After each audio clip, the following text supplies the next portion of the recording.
Sup guys, it's BurgerBob22 / Aiden. BurgerBob22, there we go, I can say that. I really can. I've been talking a lot lately, talking to my kids at Pacific Crest, so I can talk, I swear. On this video, following up my little vlog one that's probably a lot more boring, is about my new toys. And new toys do I have? Let's see, what order do I want to present them in? Okay, so not this one. Get to that in a second. This is a Bach 42 AFG. AF meaning axial flow, I think. I'm not sure what they're trying to get at by AF. But this is the new infinity valve instead of a OE Thayer valve. So instead of 42 TG, the T being Thayer, it's AF meaning axial flow. They're not using the Thayer brand name anymore, because these are made by Mike Olson of Instrument Innovations. The infinity valve is a Thayer valve. It's an axial flow valve that has ball bearings at the top and the bottom, which makes it a lot easier to maintain. It makes them just kind of easier to use. I like it. I'm probably going to get these put on my main base at some point when my actual valves bite the dust. Just going to make sure it's recording. I'm scared. It's recording. So, AFG, G meaning gold bell. So this has the gold brass bell. Pretty common option on all sorts of Bachs. And this horn is not mine. This is my teacher's. I'm borrowing it to play a part tomorrow in the Los Angeles Philharmonic.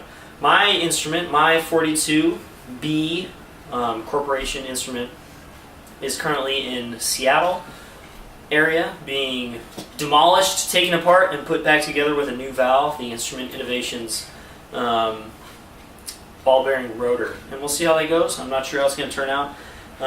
This instrument is actually really good.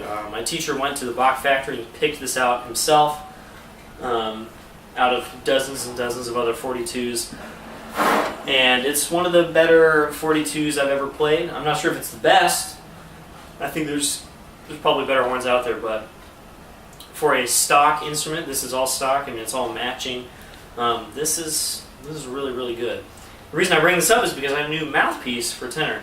I've been using, it's actually right here, a Dennis Wick 3AL, which is a pretty large, like euphonium, tenor trombone-ish mouthpiece. This is probably used on like bass trombone back in the day. And I have a really weird one that's kind of old, that's kind of different shape, it's shorter. I really like it. I really like how the room feels and stuff.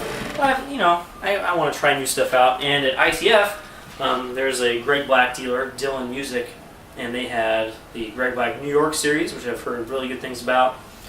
And I picked up the 1.25, so Greg Black New York 1.25. And I was just like, yeah, I'm going to try this out. And I played it on a couple of tenors that were nearby, and I was like, this feels really good. And the problem is on the showroom, like at ITF, there's 1,000 people in there playing their guts out on all these different instruments and mouthpieces.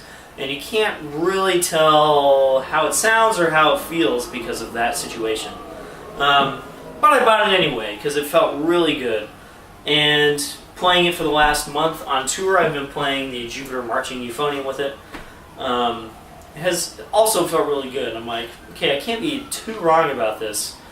And I've only come into a tenor trombone in the last couple days, and on at least this instrument, it feels really good.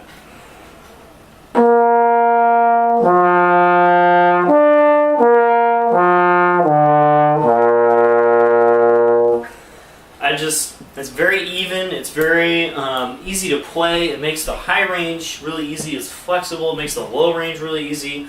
It's easy to play loud, it's easy to play soft. I don't know, I was kind of blown away by it actually. The Wick is very good also. It just backs up to certain registers, it's not quite as even.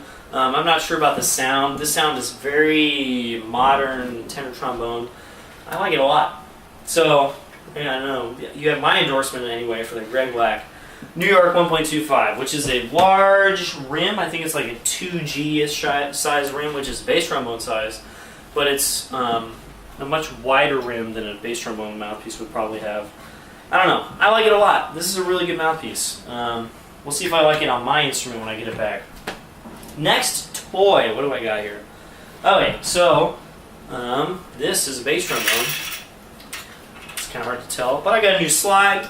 I had a friend who put this up for sale. It's a Corporation 50 slide. It's kind of beat up. It's been rebuilt at least once. It's not in horrible shape. It's got a bunch of red rot, which I just polished off. The red rot's still there, but it doesn't really matter until it actually starts falling apart. And the slide is okay. It's not great. The action is meh. The way it plays is meh, but it's a good backup slide to have. And I don't know, it's not the worst slide I've ever played. The biggest issue with it probably is it's been used, I think, a little roughly, and people have been jamming mouthpieces into it for too long, and the receiver has been kind of widened. So the mouthpiece sits a little too far in, which is probably why it doesn't play as well as it could. So the lead pipe is a little malformed, and the mouthpiece is too far into the receiver to react properly with the rest of the slide. So there we go, another slide. I have 3 bass trombone slides now. Yay! And then my last goodie is this. This is a 50T bell section. 50T, no letters after that, meaning 50, Bach 50, which is bass, with 1 Thayer valve. Just 1, 50T. My instrument in normal, my normal bass in Bach nomenclature is a 50T3, meaning it has 2 valves in independent configuration. So 50T is kind of rare. I'll bet they don't make a lot of these because it's a single bass trombone, and 2, it's a single bass trombone with a really good valve, which is kind of strange. I mean, the single bass is just not nearly as useful as a double bass. I wrote a little article about that a while back on Trombone Forum. I can share it on YouTube if you guys want to see it. But I've been needing a backup bass trombone bell section for a while in case I can't use mine, and this is what I found. I got it for really, really cheap, and it's from what I think is the late 80s, and I think this is stock. This came from Bach like this. And the really cool thing about it is it came with a stainless steel first generation Thayer, which is either impossible, and this is aftermarket, or super, super, super rare.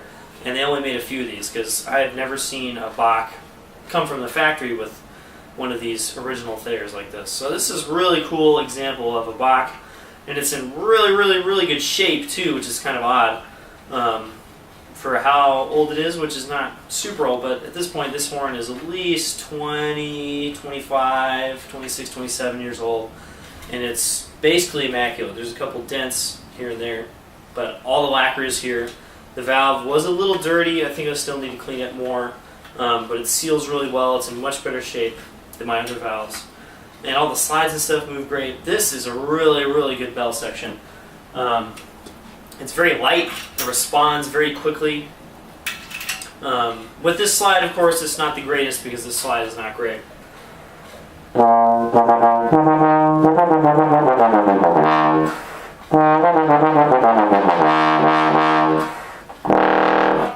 And it just is very free blowing because you're missing a valve, and it just kind of goes through the entire instrument. This is a very good bell section, and I'm really glad I picked this up. So there we go. Those are my biggest new toys lately. New tenor mouthpiece, and eventually a new tenor trombone on its way. And actually an entire bass trombone out of different parts that I'm using right now because, and this is, it's kind of handy that I got this. My bass is actually still on the bus on tour with Pacific Crest, so I have no access to it right now. And this is my backup, and it's here, so it worked. I have a backup bass trombone. And I'll probably make a video about single bass trombones. I haven't talked about them in a while, and kind of how to play them in certain situations. So there you go, guys. 2 videos. One that's really boring and me just talking a lot, and one that's less boring and me talking a little bit less about cooler things. See you guys later.